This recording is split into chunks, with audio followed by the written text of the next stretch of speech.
have homes on separate cools, go dive in Greece with squids. Could have been so bleeping rich, but instead we had kids.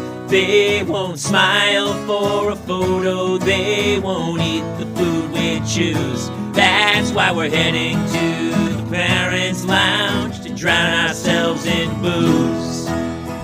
Every day we're more exhausted, we haven't slept in years. They hit me in the nuts so bad, my eyes filled up with tears. And yes, we'd like to fake our death, go off of the grids, but the truth is we are softies and we truly love our kids. So join us every Tuesday night to laugh at all our pain.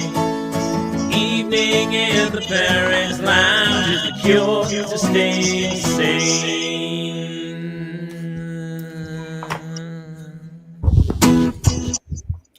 Welcome to another edition of the Parents' Lounge. I'm Jamie Kaler, as always, joined by my partner in crime, Mr. Jason Gowan, and hello, our resident voice of reason and the only mom who's probably filthier than the boys, Miss Kate Mulligan is here. I like that Jason's your partner in crime and I'm the voice of reason when we all know the exact opposite is true. Honestly, you know what? I'm going to fix that for next week. Fix it. We have a new theme song. One of our my buddies and a fan of the show, Mark Seaman, wrote an absolutely fantastic theme song. It is pretty great. I made him at the and he didn't really know that you were kind of like the third link of the show now. He just thought you were like a permanent guest. So he tunes in pretty regularly then. So I added him. I go, hey, you got to throw Mulligan at the end. So what do you hear? You're it's like you're a little at the end, and Kate Mulligan. I got to tell you, I dig that. I dig that a lot. No, it's all about you. Just like Mulligan. I love being the postscript. Jobo, right out of the boat. Jobo's here. We have such a great guest tonight who always does nothing but make us laugh. So there's no reason to even begin the show until we introduce and just bring in. He's been here since the beginning. I don't know. He's done every podcast I've ever done. He's like we've done so many shows together as stand-ups. One of my favorite performers from Reno 911, and literally every single cartoon your child has ever watched. It's Thomas Lennon. Some of the voices in my head too. Yeah. I'm in the show. I'm grandpa going, I'm trying to get this on my computer. And it's like, do this step and do that step. And I'm like, not on my computer. Your phone's perfectly fine. Just turn it horizontal. StreamYard and my computer do not like each other. They are like Republicans and Democrats. Hey, we're in the horizontal phase of life. Flip it horizontal. You're vertical. Oh yeah, this way. No, put your body horizontal, Carlos. Yeah. It works way. Thank you, Carlos. Take a little nap. That he's recording from his sound booth. Yeah. Well, the problem is when I just for you people at home, because computers always hate me. My computer hates StreamYard. Yeah. So I follow the steps. I go to security, right?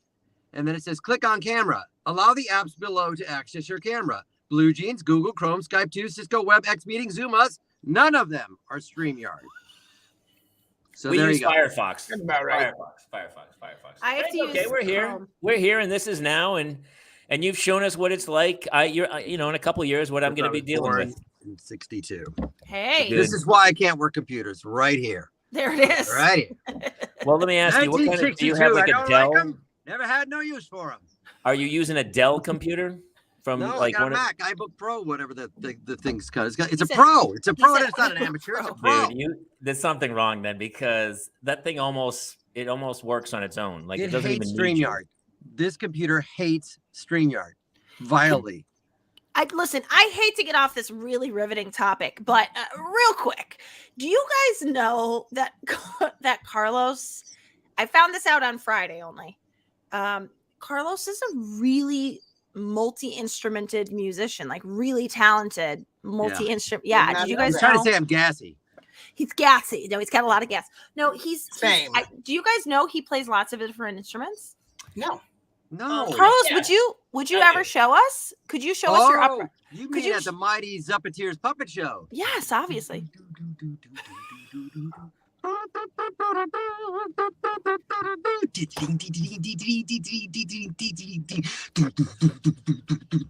Yeah. What am I, Michael Winslow? Get out of here. There was a moment where he was pretending. He was pretending to play an upright bass while his daughter's doing a puppet show, and he's smoking a cigar, and he's like, oh, boom, boom, boom, but it really sounded like an upright bass. It's really good. Kids love him. That's why he's been on every television show of all time for children. Every television show. Kids love him. Guys, we just wrapped Halloween, and I don't know about you guys, but when I was a kid, Halloween was one night. One night. That's it. One night. One. That's all you get. One. And we did, I don't know, it was like 12 nights of Halloween. It was like Hanukkah-ween because there was 12 nights of it. Trunk or treat. One of the kids had a party at their house. Then we had a neighbor night. Then there was an actual trick or treat night. I was like, dude, all my decorations were gone by 9 a.m. this morning. It was the first thing I did. I got up. The neighbor started laughing. I go, I'd taken the webs, all the spider webs off of my shrubs. I'm like, get these off of here. He's like the Grinch at Christmas. I was about to say. Yeah, here we go. It's a curmudgeon in the wild. It's Jamie Kaler. Jamie Kaler alone. You know who rigged all these Halloween days? It's the squirrels. It's like more nights to eat pumpkins. It's like you set them on your porch, like a sawmill. Dude, we have one of those neighbors who has the little, it's a little squirrel picnic table that gets nailed to a tree and there's a spike on it. And he constantly puts gourds and pumpkins up there, thinking he's doing the neighborhood a favor by feeding the squirrels. No, it's like a brothel at the end of the street. This will help with marriages. No. Where are all the men going? They're going to the brothel. Don't open a brothel at the end of the street. It would be fine if you did that. If you put like a gourd and then below it just a giant vat of water and then like greased it up. So when they went to eat it, they just fell in the water and drowned. Like that would be something I would really enjoy. I honestly, my brain was so slow on that one, Carlos. I was like, what is a squirrel brothel like? Like I thought you were talking about a brothel. A lot of nuts, Kate. A lot of nuts. For a guy who said he's not Michael Winslow, you're doing a lot of Michael Winslow, buddy. Okay,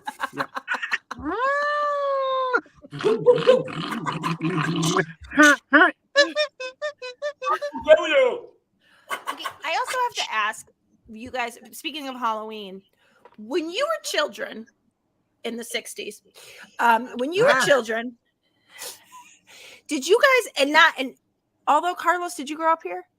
I grew up in the Bay Area, Northern California. The Bay Area, okay. So I would say that none of us grew up in SoCal. Trick-or-treating happened after school for me. It would be like 3:30 and you go trick-or-treating. Oh, no. No, we waited till dark. What are you, crazy? Oh, my God. Dark. I can't believe how late we have to wait here. Institution, Kate. Chicago, I guess, huh? We went like right at dusk. My kids were like, I couldn't hold them back. They were like running for the hills. I was talking to my buddy the other night, and we didn't have plastic pumpkins. We carried pillowcases. Did anyone else use a pillowcase? Absolutely. Absolutely. Yeah, we flew out of our houses like bats out of a cave when the mosquitoes were out. Halloween! Just go. There was no knowledge of where you stay in that neighborhood. Okay. Get a shuttle. Yeah, we waited till dark. We went out, all plastic mask, just totally scratching your saliva, just like making it slide over your face. I had like a Casper mask that was like sideways. I looked like the guy giving somebody a blowjob in The Shining. And a hat, and 15 minutes into the night, the staple broke. Yeah, the staple. The string would went. You had to kind of tie it around so it's tight. So you had to hold it on your face at every door. You'd be like, "Hey, trick or treat."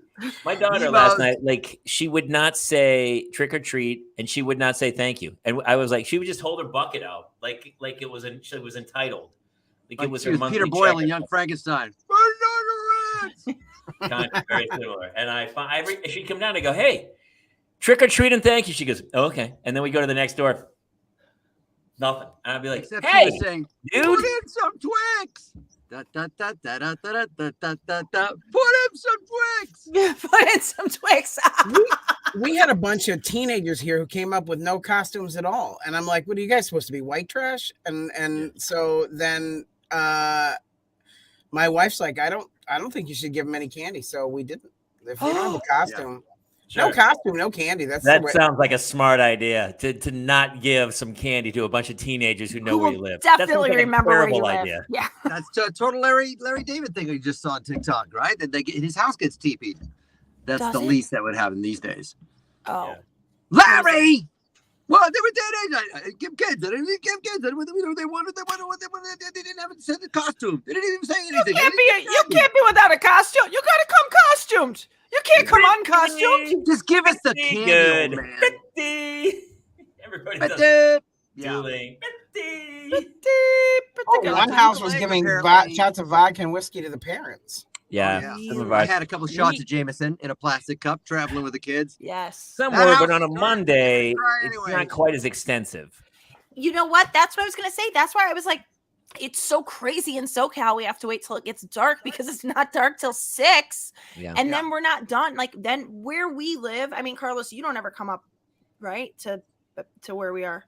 Oh God, no. It's a mob scene up here. There was like 10,000 people. We were waiting in line for my kids to get one piece of candy, like 10-minute lines. I was like, we just gotta do a side street. You're still in the same area as me, but you're in the upper part, yeah? Yes. Oh yes. Yeah. Many we're by the one famous street. Oh yeah, the drag street. The drag street. That's Armenian Boulevard. Mercedes. Let's go. I did not say it, but I did laugh at it. We are doing a contest tonight. If somebody can actually guess how many sound effects and character voices Carlos does over the next hour, it's obviously going to be in the tens of thousands. You have to hit it exactly. You will win a major prize. What if he now just boycotts it all? We're already at 752, so I'm keeping it very specific. 752. Yeah, you got Toluca Lake. Pete Bogert is a guy, Looney Tunes guy, neighbor of mine. He went over to. Carlos is gone. That was it. Toluca Lake to Rick Baker, the makeup guy. Oh yeah. There's they open up a little door and you go inside. Rick Baker's with his kids, all made up, playing vampires. And they open up a coffin full of candy, and it's like full size. Like they're giving out the full size stuff. Wait, it was really Rick Baker? Wait, what? Rick Baker, the famous makeup guy, American Werewolf in London. He lives right near you? He lives in Toluca Lake. Not near me. Gosh. Yeah, near me, but a couple of $1 million away. There's a crazy guy who puts on, there's a bunch of like art directors and stuff where you're like, walk by a house. There's one a few blocks away that my kids actually, I ended up staying home to pass out candy, but my wife took them. They have a haunted house over on like Dilling. And I guess the 3 kids were absolutely terrified. She said she had to bring them out screaming and crying, like 7 and 9-year-olds, and they came home like shaking. I was like, "Hey, I don't know what's happening over there." I actually said to Dickie yesterday, I was like, "Can you imagine when our kids, if they don't end up like having a family here, if they like go off to a different part of the country, how confused they're going to be about Halloween?" And Dickie, like, we just started doing like our kids with their be like, "Wait a minute, there's not an art director in this neighborhood? Wait, so none of you have props from Warner Brothers? Wait a minute!" Like, just actually, I gotta tell you, especially JG up in the corner up there, he's bringing it. Yeah, he's bringing it. I do holograms and everything. Other people in small towns, it's like an annual. And you know what's great about those people? They have huge double garages to store all the stuff. Yeah, because some of the stuff, I'm shocked at some of the decorations. Yeah. We have a house up here that was, honestly, there was like a 20-minute line to even get near it because so many people wanted to film with it. Every year they do they dress up their skeletons in a different way. And this year they dressed them all up for the Queen's funeral. And they hung banners out of their windows, the upper windows, that said "Long live the Queen." And they're all they're all dressed as Bobbies. I mean, it's insane. God save me some Milky Ways. I don't want the crap stuff. I didn't get to go all out this year because we were doing our roof. We're redoing our roof. Yeah. So I only did like a fraction of our stuff. Oh, too bad. You went, Kate was invited to the very famous, which I invited to you, Boo Bash. Our friend Tim Cartalia works extra hours after being a colorist professionally, will work odd hours for months to build a haunted maze, which was all Harry Potter themed. We all chip in, all volunteer for 4 hours. It's open for 4 hours. He works for months on this thing. He's the son of his dad. Used to be the maze guy, the guy that owned the big haunted house here too. Do you know this? I didn't know Tim Cartellia's dad owned a big haunted house. So his dad was like, whatever the big haunted house is in LA, I forget what it is. That was his dad. So like it's just like in his blood. But it was, I said to Laura, actually, I said to your wife, I was like, what's normally here? Like, what is this fountain for? There's a fountain in the maze. There's 2 running water features in the maze. Oh, yeah. And they're like, it's a field, Kate. It's just a field. He brought in running water. Yeah, Arrow, his cousin, his uncle, his aunt, they're just there with trucks and stuff. His buddy Jeff, who does Pacific Coloring, I think is the name of their company. They just volunteer their time, and they're just like, ting, ting, ting. And I hang burlap. Hey, Carlos, just go hang burlap with some zip ties. I'm helping. Zip, zip. I'm really building. Yeah, just hang that plastic. Get out of the way. Don't handle any power. Do you think, because when we were younger, there was like one guy in the country, or like even Christmas Vacation, he does the lights, right? The lights are the big thing. Yeah. When I was a kid, there was 1 or 2 people like that. We were like, that guy, like we would all go, hey, it's great, we're enjoying it, but. And now it's like every other house, there's a guy like that. Like people are so, like, to me, I would be like, you worked months and you opened it for 4 hours. I would have opened it like a week ago. Well, they can't get, Burbank won't supply him with security, extra security or anything like that. So it's like, nope, can't do it. Is it a whole lot? What do you mean he can't do it? They won't do it. It's not in his yard? It's on the school campus. It's on the school campus. Oh, they can't let people on the campus. Yeah, you have to have like a permit to even be there. Yeah. Remember when we were kids? We didn't have permits. We don't need no stinking permits. Pardon me? How long does it take to get through the maze? Like, is it a pretty substantial deal? It's about a 7-minute walkthrough. It actually is, yeah. And they had a whole entire, you sort of go through this series. So they had a whole entire Tri-Wizard Cup tournament where you walk through the maze. And I was legitimately lost in the maze. And then the 5th graders like actually hide and like do jump scares on you. It's unbelievable. Yeah. Really and there's treats, and there's hot dogs, there's a taco truck. Come on. Do it all out there in our part of Burbank. Yeah, that's right. I mean, there's one guy, though, you got to watch out for mazes. They can be dangerous. There's one guy, Torrance. I don't know if I forget his name. His name's Torrance or something. He was in a maze up in Colorado, Overlook Hotel, I believe it was. He ends up freezing to death. He can't find his way out. I don't know if you remember that. That damn kid, Jack? Danny was running away from him. That's why. Danny was trying to show him the way out. Yeah, it was a famous story from Colorado. And I forget his name, Torrance. He froze to death in the maze. He never found his way out. I see what we're doing now. Oh my gosh. Also, remember that one time that baby got stolen and brought into a maze? Do you guys remember that? And David Bowie showed up? No. Yeah. It wasn't so much a maze. It felt like more like a labyrinth, but more like a labyrinth. Yeah, but that was scary. Yeah, you should never. And like that little there's they switch around what direction you're supposed to go. It's crazy. It's crazy. That's like it also, I remember this guy Bruce Lee or something. He got caught in this like house of mirrors, like a maze of mirrors or something. Oh. The guy started trying to stab him, went ballistic. And luckily this year he knew some defense mechanisms, and I think he ends up saving himself. He was very, very touch and go for a long time. Yeah. Well, this year we frightened the adults. We put a voter drop box in the maze. Right out. Oh my gosh. I can't wait for the election to be over just so I can stop getting all these ads. Oh my God. I know. I get the text messages. And it was from like Kelly. Mark Kelly was like, and it was so polite. It was like, hey, is there anything I can say to just get you to give $5 to? I mean, if there's anything I could do, please reach out. Let me. Yeah, Mark. No, there's nothing you can do, brother. I'm not giving you a penny. You know what? After Halloween, if you say trick or treat and thank you, I will donate. All night long. No trick or treat, no thank you. You get $5. It's like when I go to Petco, and they're always, it says, hey, would you like to round up and donate to save a dog? And I'm like, no, why don't we round down and you pick it up? You save the dog. You're Petco. Why am I saving the dog? We're all here because of you. So you round down and throw that money into the pot. Oh my gosh. Did you guys catch that? Did you guys catch that? There was a curmudgeon in the wild. Yeah. I don't know. When I met his dog Max looked at me like, "Please just kill me." Yeah, please just kill me. Please do it. Yeah, for the love of God. I just took him out for a nice, beautiful walk. I just gave him some treats, set him up for the night. Why didn't you just let the owl take him? I tried. The owl couldn't lift him. I was like, dude, come back. I'll help you. I go, where's the nest? I'll put him over my shoulder and climb the tree. Why are you tying helium balloons to your dog? Yeah. He's 18. He had a good run. Listen, I'm for like Soylent Green for people as well. It reaches a point where it's like, what are we doing, man? Yeah.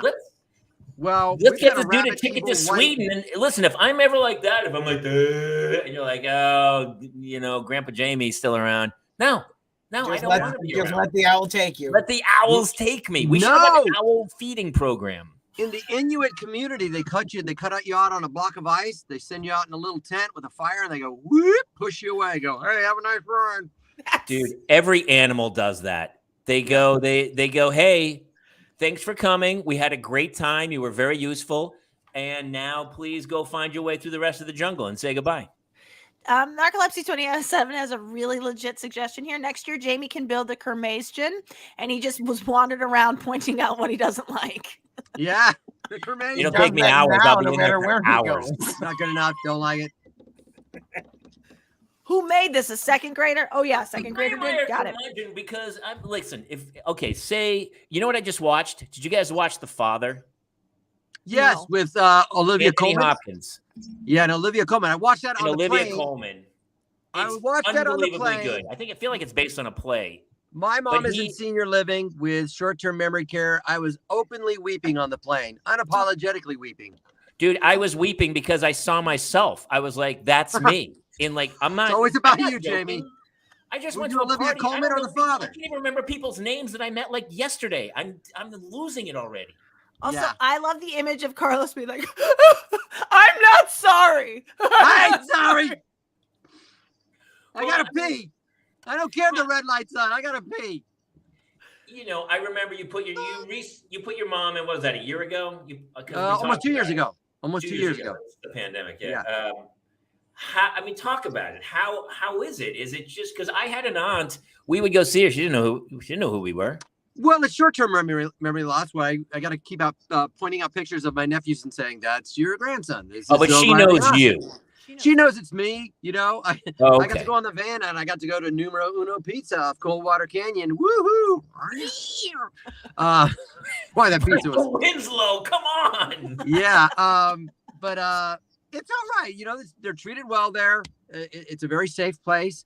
But you're constantly reminded of mortality and death every time you visit. I visit like twice a week. So I feel like I am the father. My memory's going. My zipper's always down. Where are my keys?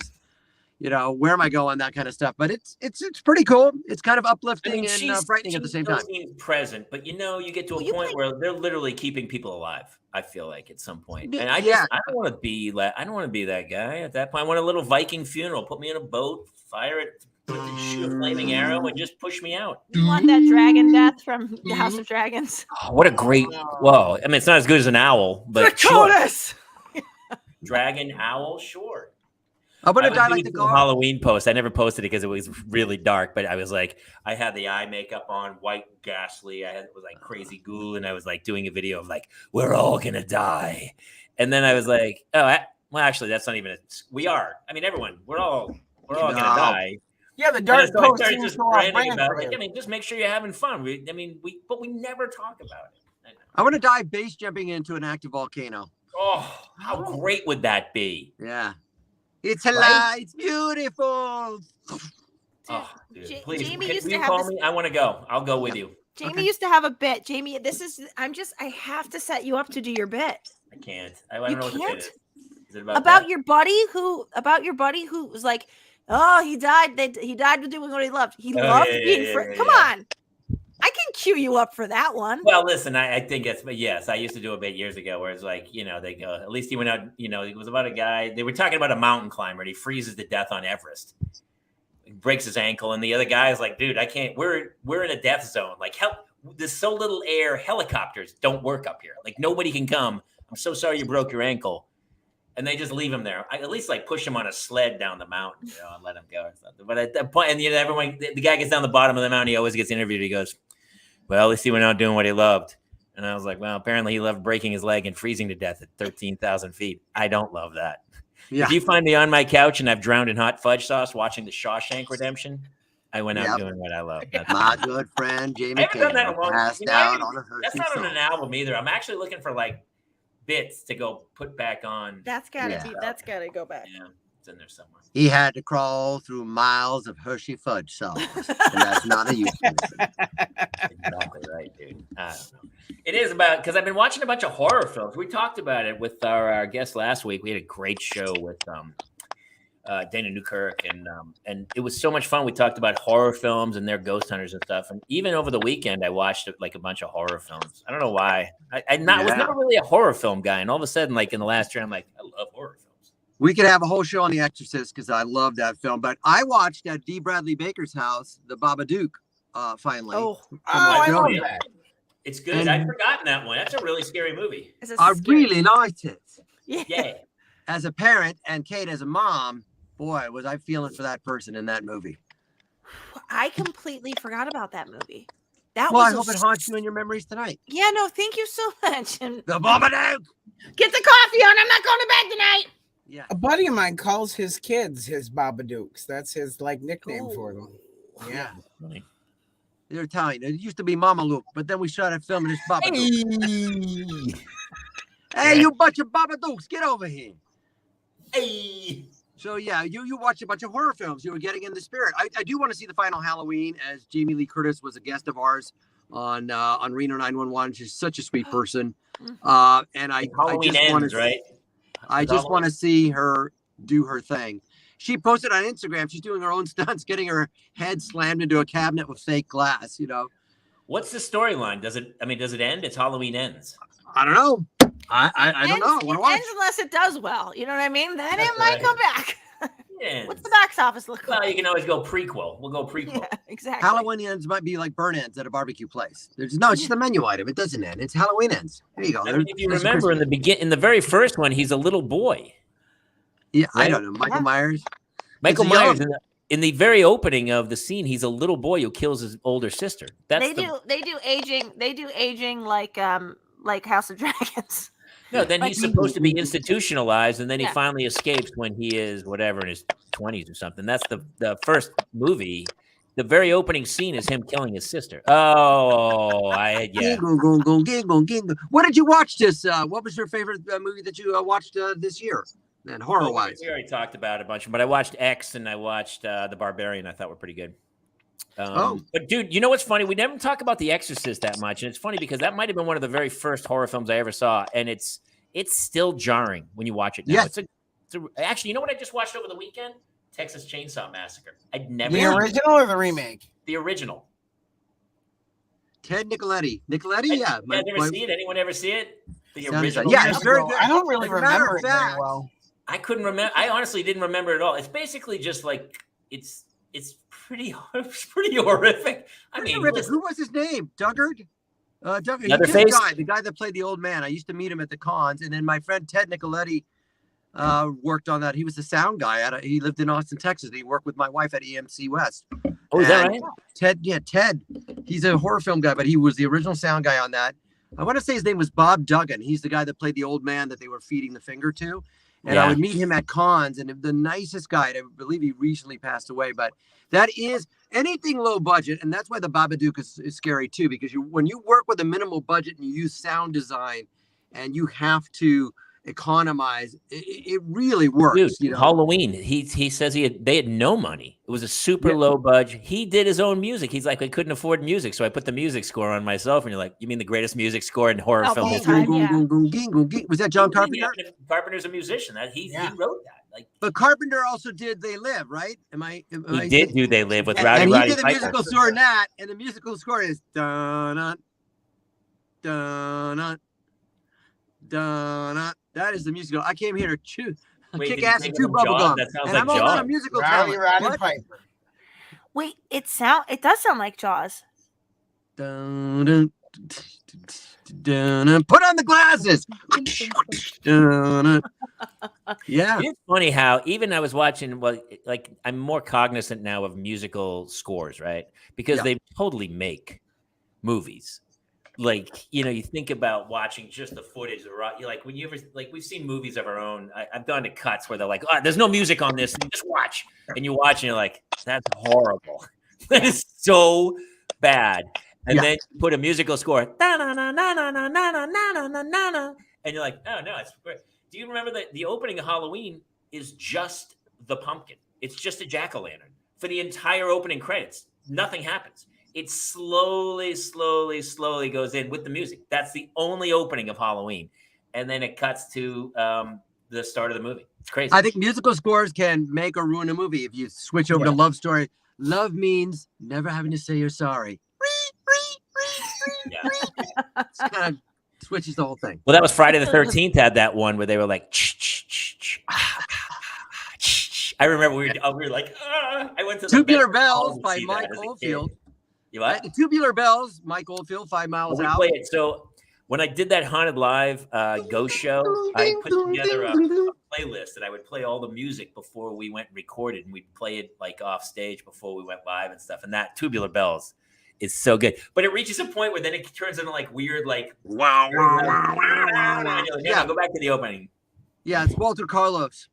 It's really good. It's so funny. You guys were just doing that like whatever that was. Yeah. That's also the sound in Teen Wolf every time he becomes a wolf. Does anybody else remember? That's my generation. Yeah. Where it's like it'll just be like it's like what is that instrument that like is making that? And like, honestly, it might be somebody's voice. Michael Winslow. But it's funny. Narcolepsy is it's the same with the intro to the Terminator because it just is one shot. Like nowadays, they try to tell the entire opening story in the opening credits, which is always cool too. But a lot of times back in those days, they had no money. They were like, look, just shoot the pumpkin for 4 minutes and we'll roll credits. Nowadays, they don't even have the credits at the top because we have no attention span. We can't get through open. Yeah. Try to watch a movie on Turner Classic where they do the whole opening. You're like, dude, what the? It's like Spartacus, like fast forwarding through the first 12 minutes, which is just credits. Yep. My father, were he on this show, I was about to say, my father, were he here, he's still here on the planet, but for how long we just don't know. Doing the show. Well, is he out of, if he, I got some people in Sweden I can talk to. I mean, is he? But he will tell you the greatest scene of any movie is the end of Michael Clayton. He goes, it's just him in the car. They just keep the shot on him in the car, and you just know he's just looking out the window. It is 4, and he goes, it's 4 effing minutes of just George Clooney in the car. It's the greatest cinema. It's the greatest cinema of all time, and it's true. There's just George Clooney like looking out the window, and you just. It's really good. It's not the best. Well, George Mulligan disagrees. How dare you besmirch my father? Yeah. Right, How dare you? Let's do some of our best endings in the history of film. I will start. No Country for Old Men. If you go to Tommy my Lee Instagram, Jones tells that monologue. Watch it again. Like the first time you watch it and the movie stops, you're like, wait, the movie's over? And then you watch it again, and by the 50th time you watch it, that monologue says everything. I don't know. You have. Come on, Narcolepsy. Defend me on this one. It's really good. I don't love that it's like, huh? Oh, no. He says everything in it, and then it just cuts. It's great. Ugh. Oh, boy. I like the end of Jaws when they're kicking back to shore with their fins. But that's kind of a traditional, we won, here we go. We're talking about ones that are just so odd where you're like, did the movie just end? Oh, okay. I did odd endings. I really like the end of the first Back to the Future. With a car, flies off. I'm trying to He said, do you know, he said that's the one mistake he made. He put the girl in the car. Mm-hmm. Oh, yeah. Because the movie is perfect. There's not a wasted line. Actually, the opening credits of Back to the Future says everything about the movie. It pans and it covers every piece that comes into play for the whole movie. Watch it next time. It's amazing. And that's the one thing he said he regretted. He goes, I shouldn't have put the girl in the car because she drives away and she goes to the future with him. And of course, she's not in it. They have to get rid of her because she something happened with her mom or something, and she couldn't do the second movie. And they had a different girl, right? Yeah, they had a different girl. They had to recast her. I like I want to say the director's cut ending of Blade Runner because Edward James Olmos puts an origami unicorn on the piano and says, Deckard, nobody lives forever. He gets in the elevator with Rachel and the doors close. Now, in the other version, they borrowed footage from The Shining, they had extra footage that showed the wilderness that these two replicants actually got outside. But I think the ending to the original Blade Runner where that is the director's cut, where he gives him, you have the unicorn dream, and then Edward James Olmos puts the origami, which says to Deckard, I know your dreams, therefore you are a replicant, and nobody lives forever. I love that ending. That's the kind of ending, like the little origami is like, wait, what's that? Yeah, it's perfect. Perfect. Such a good ending. I know your dreams. I know. Narcolepsy stated, perfect foreshadowing. I think he's talking about Back to the Future, because the whole opening credits, when you go back and watch another here's what we're going to do, Marty. We're going to put it all up front. Yeah. Well, let's hear your Michael J. Fox. Where's your Michael J. Scott! Jamie, Kayla just came up with everything. Right, Scott. Also, speaking of great scores, that's a great score. Great Blade Runner? God, no. Which Back one? to the Future. Great score? Yeah, Blade Runner. Blade Runner is Vangelis. Blade Runner is a great score. Isn't it Vangelis? I think it's amazing. Yes, it is Vangelis. Yeah. God, a strange ending to I a like movie. movies that have, sometimes you're like, wait, what just happened at the end of that thing? You're right. I can't think of any ending that's given me as many question marks directly above my head as No Country for Old Men.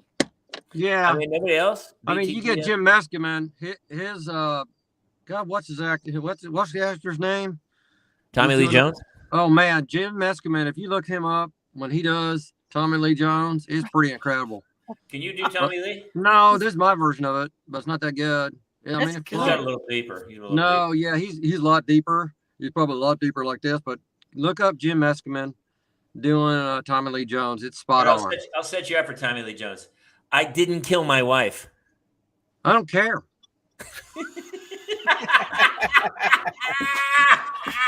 And you know what's funny? Here's what's funny.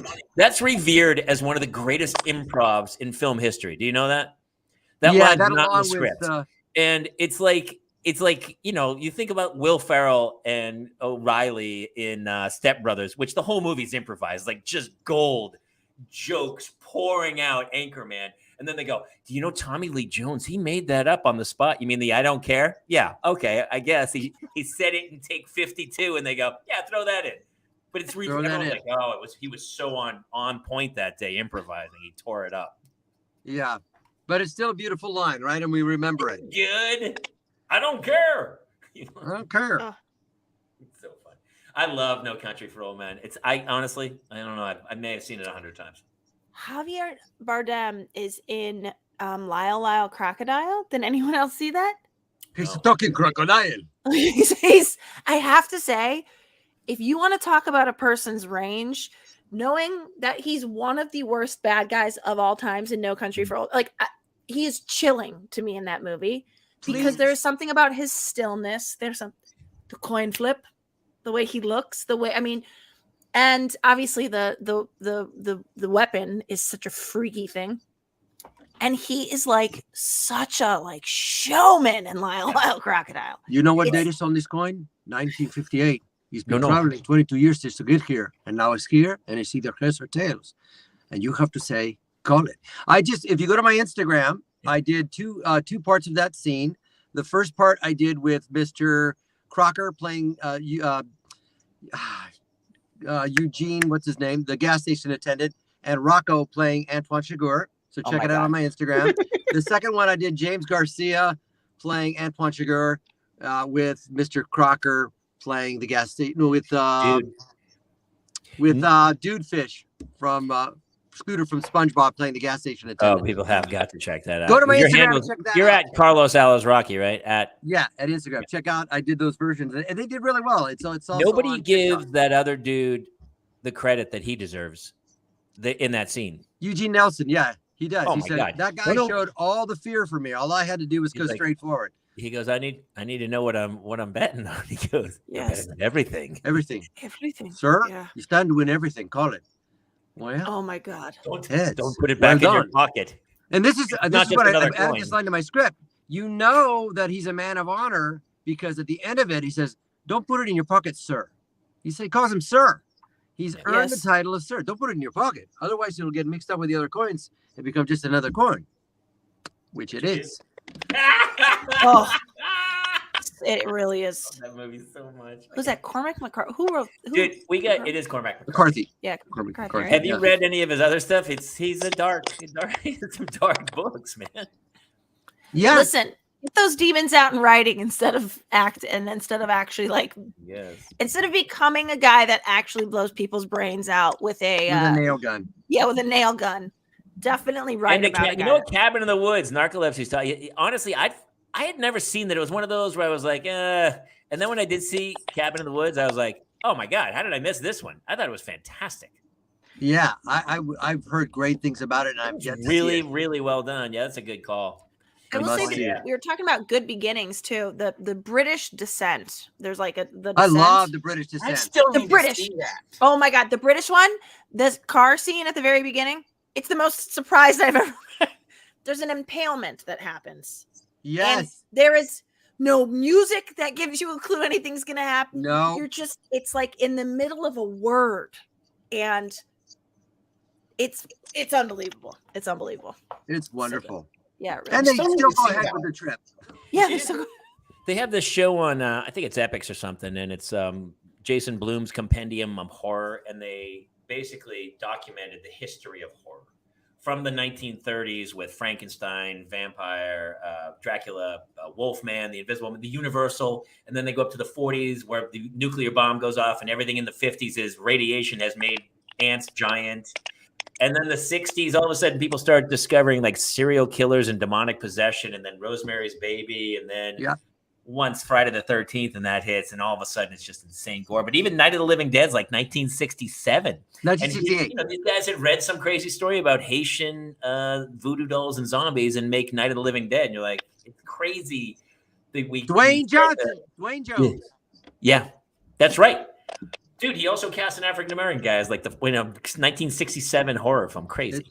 It took forever for an African-American to be a black guy to be the lead in a horror film after that. I know, right? I know, it's funny. Dwayne Jones, 1968. As a matter of fact, we mentioned that in my movie, Witness Infection, available on Tubi or Amazon Prime for $3.99. Oh, Carlos, I love the little clips you've been doing, kind of talking about all that stuff. I've really enjoyed that this last. Yeah, Monique Coleman. We wrote a monologue about how she's a black bartender that turns into a hero and says, I ain't dying like other black people die in horror films. That ain't me. This ain't happening to me. And she nailed it. I wrote that with Joe Michelle Melion. You can check out Witness Infection, plug. But yeah, you're right. The horror movies went through this process. And a little trivia. Do you know what movie that William Peter Blatty wrote before he wrote The Exorcist, or what he worked on? If you give me enough time to Google it, I could definitely answer. Yeah. It's not horror, right? It's not horror. Yeah. He went to Georgetown and studied law and found a case of possession in a newspaper because he was researching that particular topic, and it was a 14-year-old boy who was possessed, and all the raised lettering accounts are accounted in that article. So that he put that stuff in the film. But it is a comedy movie that he wrote. And it stars a very famous British actor who was in a series of these movies. And this was the first of the series of these movies starring a very heralded British actor who was also, I'll give you some more Life of Brian. Maybe narcolepsy knows. He knows it. In Lolita. James Mason. No, it's not James Mason, but he co-starred with James Mason in Lolita. Who's the other actor in Lolita with James Mason? So, I mean, this is where I fail. Stephanie loves The Human Centipede. It's such a staple in cinema. The first one is good. Ghost Stories is another good one. Studio A24. Ghost Stories is lovely, fantastic. Carlos, Lake Eden is also a great one with Michael Fassbender. Well, it's got to be early. It's got to be like 1970. Oh, it's Peter Sellers. Peter Sellers is in Lolita. It's The Party. No, that's too early. That's 1967. Well, remember I said it went on to become a series of movies. Oh, it's The Pink Panther. So what was the first one? The It's something in the dark. Shot in the dark. A Shot in the Dark. He was Pink Panther. You guys, I thought of it. Pink Panther, Shot in the Dark. David Niven. David Niven. Great job, Kate. I'm so proud of you. Thank you. I could have sworn I. Oh my gosh, I'm so glad I got it first. I'm pretty sure it was Kate. Yeah. Didn't love that one. Guys, for me getting it first. As a kid, I didn't love that one. It's not the greatest. There's like one or two like comedic scenes, and then they were like, we should do more of the slapstick stuff. And then the next one, they let it go. The best one is the one with Herbert Loam, where he hires all the assassins to go. I think it's the Revenge of the Pink Panther, or the Pink Panther Strikes Again, maybe. And then Herbert Loam, who's great, who's got the Twinkie, he's got the winky. Herbert Loam, who was in the Dead Zone. He's great in the Dead Zone. He plays. Kill Clouseau. Yeah, kill him. Yeah, he's good. Actually, the Dead Zone is one of my favorite horror films of all time. It is. Oh, the Dead Zone with Christopher Walken is so good. It's so. You know what God did for me? Threw a semi truck into me, bounced me into nowhere for 5 years. When I got up, my girl was gone. I lost my job. I can't use my legs. Bless me. Oh yeah, God's been a real sport to me. Yep. Your boy, he's gonna fall through the ice. The ice is gonna break. Who I am? Your boy's gonna fall through the. It's so good, and then it turns into like a murder mystery. You're like, wait a minute, what's just? It's so. And Martin Sheen, it's so layered. It's great. It's such a good movie. Is it Amy Adams? No, not Amy. What was her name? She was dating Spielberg at the time. She was the Kate Capshaw. Kate? No, it wasn't Kate Capshaw. No, something Adams. Amy Irving. Amy Irving plays the wife. Yeah. Do you guys know I the dude kills himself with the scissors? Remember, he puts the scissors on the edge of the tub and then jams his head down on it, which I always thought, what a weird way to end it. What a weird choice. It's not technically a Halloween movie, but every year around this time, so it was this past Saturday night, I watched Clue, one of the greatest movies of all time. I got to see that one too. You've never seen Madeline Kahn? I've never. Wow, I love Madeline Kahn. Madeline Kahn give the famous flames are shooting out of the side of my head. They're like, why did you kill your husband? She's like, I hated her so much. Flames. Like, she's just. It's the most. I feel bad. I've never seen Clue either. So many people have told me to watch it. I've never seen it. I don't know why. I love it. I got to watch it now. I love Madeline Kahn. So dude. Tim Curry. It's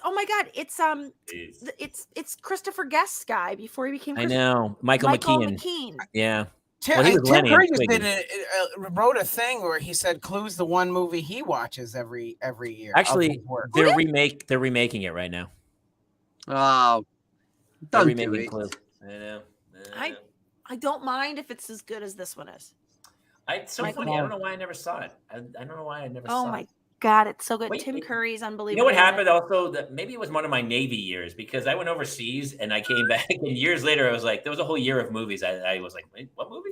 You guys know that the guy, the boss in Mr. Mom, he's in Clue also. Martin Mull. Yes, Martin Mull. Yes.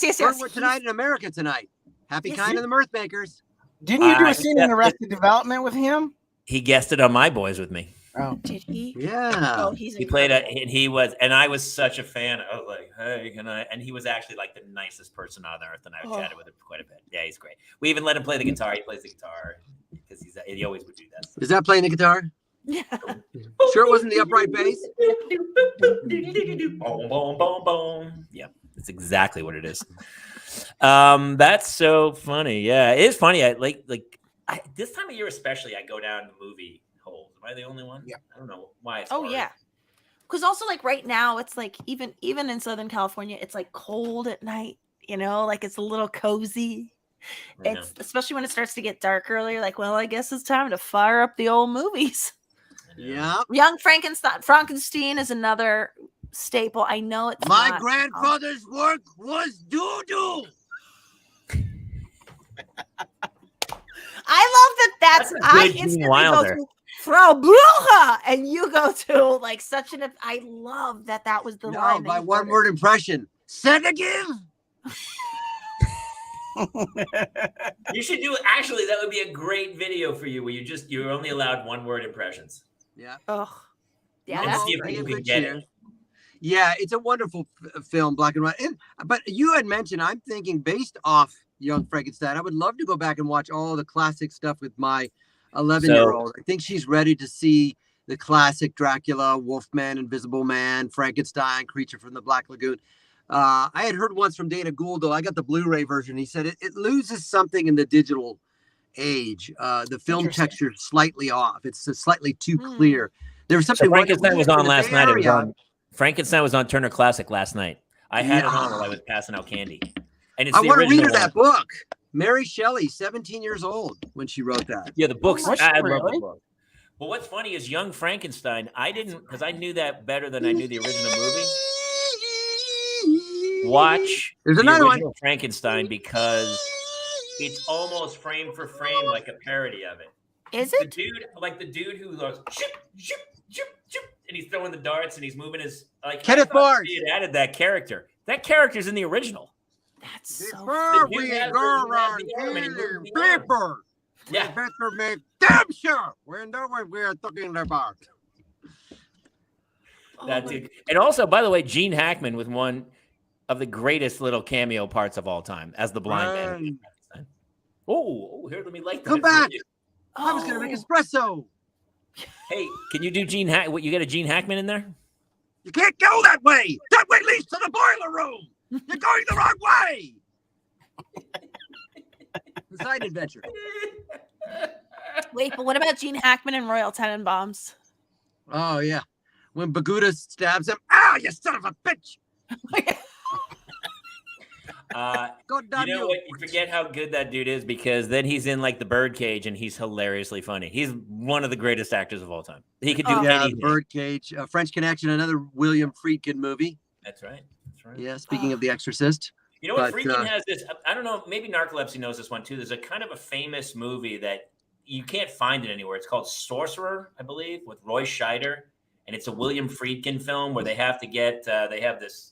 They're in the jungle with a truck full of dynamite. They're trying to get the thing. Is anyone else? And nobody. That was in his book. Yeah. Was it? Seen it. There's a movie called Sorcerer that I remember vividly going to see as a kid, and it's nowhere. You can't find it anywhere. But it's Roy Scheider and it's freaking. It sounds like your parents are like, let's get rid of Jamie for a while. What's playing Sorcerer? Just dump him in the theater. Dude, I went to the movies all the time. Yeah. Didn't you live next to a drive-in? I did. We used to go to the Skyway Drive-In all through high school, especially. But you would see like the crappy movies, and that was where when we would go on dates. That's where we all went for dates. And we snuck in. Fire. We snuck in to see the 7-Ups, our first R-rated movie. Roy Scheider, 7-Ups. That's a good one. It's a good one. I think we saw breasts. We were like, dude, I just watched Marathon Man the other day with Roy Scheider and Olivier and Dustin Hoffman. That's you've seen that one? No, I have. I'm writing it down. I haven't. What? I know about the Marathon Man. Bill Devane. Roy Scheider just makes me think of Fred Schneider from the B-52s. Scheider, you should watch my movies right now. There's a shark in the pond. His other one is actually kind of horror. Is 52 Pickup. You're gonna need a bigger boat. Oh, Carlos, I was just headed there. I think we're gonna need a bigger boat. Get out of the water. Marathon Man's really good. That's the famous one where Dustin Hoffman's like a marathon runner, but he's trying to get away from these guys. So before the scene, he would run miles. So he would be acting. And then the famous line, Laurence Olivier, he's talking to him before the scene, and Dustin Hoffman's like panting. And he goes, I don't know if you've tried this, but maybe you should just try acting. Yeah. Have you never heard that quote from Olivier? We got to do Marathon Rain Man. Yeah. I'm going to the dentist. I got a bad tooth. Yeah. I don't like drills. I like drills. Yeah. Yes, it's safe. Very, very safe. It's very safe. Wow. Not safe at all. It's not safe at all. There's so many films. I do recommend, if you're horror fans out there, Studio A24. I've seen it twice. I showed it to D. Baker. Ghost Stories. It's very lovely. It's very set up in the beginning. It's about a skeptic who doesn't believe in people that talk to the dead or blah, blah, blah. So his whole life, he's a skeptic, and he meets his hero on television. He says, there's 3 cases as a skeptic that I've never been able to solve. And you must go out with this envelope and talk to these people. And it's all linear and set up, but it's wonderful. I'll have to watch it. That sounds good. Ghost Stories. Also, Carlos, I feel like nobody here had watched this movie. I mean, people in the chat had last, but have you seen The Orphanage? Yes, that's the Spanish. L'Orphanage. Director, the right? French. What'd you say? I thought it was a Spanish film. Oh, Spanish. Yeah. Okay. So I was using the wrong accent. Yeah. Was it Animabar or Olvi?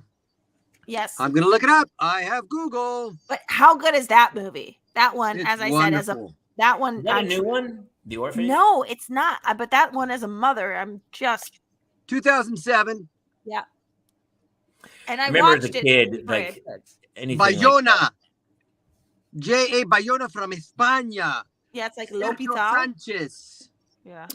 Anything with kids is terrifying. The Others. Do you ever see The Others? The Others is wonderful. Yes, you're not to open this door before another one is locked. Let the right one in. Great. Speaking about a great way, kind of an opening to The Sixth Sense, really, and it had the same kind of vein of like, isn't that The Others where they're the whole movie you don't know? You don't know until the very end. And the same with The Sixth Sense. He kind of did the exact same thing. Bruce Willis is the kids. Yes. Oh. Yes. Yeah. Let the Right One In. The Swedish version is very good. The book is also very dark. The Swedish one is really. the better I mean, I can't believe the book about the vampire kid. Then with no. No, it gets a lot more explicit than the movie does about that things that happen to this person. I actually like both of them. I like the American one, but the Swedish one is absolutely fantastic. That is a great ending to the film, right? Because this boy has no idea he's going to end up dumping acid on his face in 70 years. He has no idea. I don't remember that part. He thinks I'm special. You don't remember Let the Right One In. It ends with them going on a train and she's in a box. And they communicate by knocking on the box. But he has no idea that in 70 years, he's going to dump acid on his face because she's going to have to find a new one. That's the sad, wonderful ending of that. Right. You know, they're making a TV show about it right now. Kind of like me marrying my wife that's 19 and a half. She has no idea she's going to have to take care of me. I tell to my wife all the time. She knows, Carlos. I think she knows. We watch Dateline. I test every tea. Is like, is that ethylene glycol in there? No. Okay, it's regular. You're like the guy in Nightmare Before Christmas. You're like, is that Toad's breath covering up the night? William Hickey, is that Toad's breath covering up the night? Hello, Sally. You know, Carlos, you do have a big fan in our group here, Brandon. He's a huge fan of all your stuff. Oh, the Casa Grandes, I can see it. And he is an artiste. He is he's drawing his own cartoon. He's an animation. That's school wonderful. Right now. Yeah, it's great. Yeah. Well, thank you very much for tuning in and watching the Casa Grandes. Miguel Puga would be proud. We're recording a movie right now, the Casa Grandes movie. So check it out. That's a fun show. It's very beautiful. It looks like Sunday morning comics. That's the color palette of the show. So, Carlos, I forget, what is your lineage? You don't celebrate today, do you? No, Dia de los Muertos or anything like that. No, my parents are from Argentina. Argentina, that's what it was. Okay, I was gonna say they're not Mexican, I didn't think, but we are no Mexicanos, Argentinos. Argentinos. That's funny because people always think, but you grew up in the Bay Area. Yeah, they joke in my accents. I was Carlos growing up. Carlos. I was never Carlos until I went to college and needed financial aid. Then that's the old jokey jokes. You were Charlie before that, probably as a kid. Hey, Charlie, you don't look like me. Your name is Charlie. Charlie. Wait, Carlos. But yeah, we're South American and Argentinians are all mixed up. We have Jewish blood and Italian blood and French blood and Swiss blood. German. Just a Heinz 57 there's there. Some German blood in there. There's probably some Nazi blood in there. There's definitely some Nazi blood in Argentina. There's no two ways about it. No, oh yeah. We have a very interesting two sides of the family, but yeah, South American, but grew up in America, man. I mean, yeah, Carlos. What's up with the kids this semester? What's up with the kids? We're gonna wrap here in a few minutes, but it's so funny we ended up on a movie rant because here's what's fun about doing movie rants with you is because you can do every voice on earth. Yeah. So anytime we mention a movie, you start doing. But I have to mention, I loved hanging out with Dickie and the kid. I know Neil, and I want to say James. James? Yeah, it is. I love your post about Harry-less Potter. I think it's wonderful. Oh, super fun. Your kids were so cute. We're at the puppet show. And Neil's enamored. There's this ending to the puppet show that it's Hanakaliki Waka is the da after all these fright things, right? It's a Happy Christmas song. And then all of a sudden, at the end, the Santa Claus puppet drops onto a surfboard, and Neil goes, like full voice, "I did not see that coming." It was so, it was like a kid in a movie, like delivering a line. It was beautiful.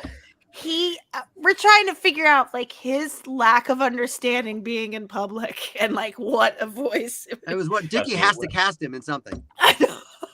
Hey, we're taking requests now. Can you do the voice of Earth itself, dude?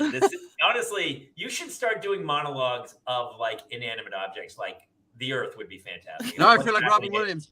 Okay, I'll do the voice of Earth itself talking to the humans. Get off me! Get off me! I'm sick of you! Get off me! Get off me! That's funny. That's really funny. 100% Robin Williams.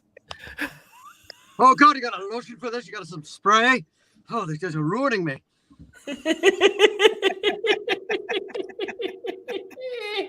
I don't know any more requests for inanimate objects. Oh my God.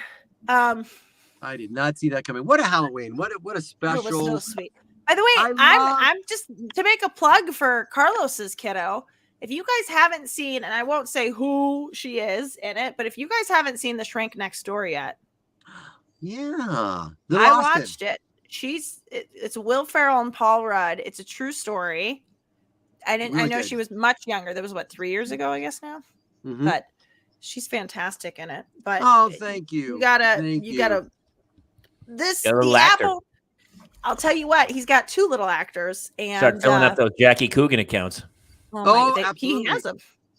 But I think we revere our families right now. So everything going on in the world is we live in interesting times, right? And so I kind of revere coming on this lounge. I kind of revere Halloween, sharing it with Kate, who I met through you, but we know similar people. My friend Matt Craig, she got to see. Oh my God. A great improviser, great writer. It's just good to spend. Our families drive us crazy, but it's so cool to spend it with them. And these times are precious. And we see our kids growing up. It's fleeting, right? Everybody. Yeah. It's just kids go, the pages are just flying off the calendar. You're we went to the little parade at the school, and my kids are in 2nd and 4th grade. Yeah. So my daughter's in 4th. But then I saw the 6th grade girls, and I was like, I was doing the math in my head of like, that's literally 2 years away. And some of those kids look pretty adult. And I was like, oh, dude. Yeah, but in your school, they stay in elementary, right? They don't transfer. Through 8th. So it's K through 8. Yeah. So they don't have to go to a different middle school. Yeah. No different middle school. How about Jason? What are your ages of yours, Jason? My kids are 6 and the twins are 3. Wow. Okay. So we're just starting our journey here. Yeah. Well, we got the middle school blues. And that's not fun. That's a big change for kids. And that's why, for me, I take down the above ground pool. I have to take that down every summer. And that's always a moniker of time. I hate taking down the pool because that's another year gone. Why aren't you putting in where's the in-ground one? Let's get it on. Oh, my wife will not have it. You know how that goes. No, I don't know how that goes. Yeah. She won't have an in-ground pool? No, that's not going to happen. Is she fear or why? No, just like, we'll never use it. Meanwhile, you guys, we were in ours every day. If anybody's seen my Instagram, Carlos is dedicated to that above ground pool, man. Oh, yeah. I did see that, yes. I battle my algae. I grew up with one. I had an above ground pool in New Hampshire, and it was ice in the winter, and then in the summer it was still freezing cold. And the greatest thing about the round one is you run around it and you cause a whirlpool. Yeah. And then all you do is you let your body go, and it just spins your body around into the middle of the pool. It's pretty fun. Like, hey, all right, what is the voice of a deflating above ground pool? Yeah.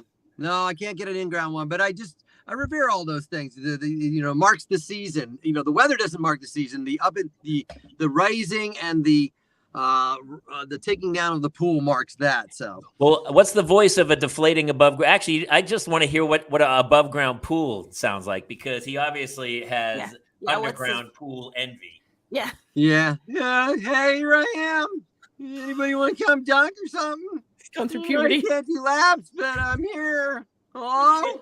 I can't do laps. There's a little bit of Rick Moranis in there somewhere. Yeah, hey, you want to buy some chocolates for the staff association? I mean, if you're really hot, you could just stand in here and have a cocktail or something. Don't you can have a cocktail? I know I'm a little cold, but there's a solar cover. You put that on, I'll see what I can do for you.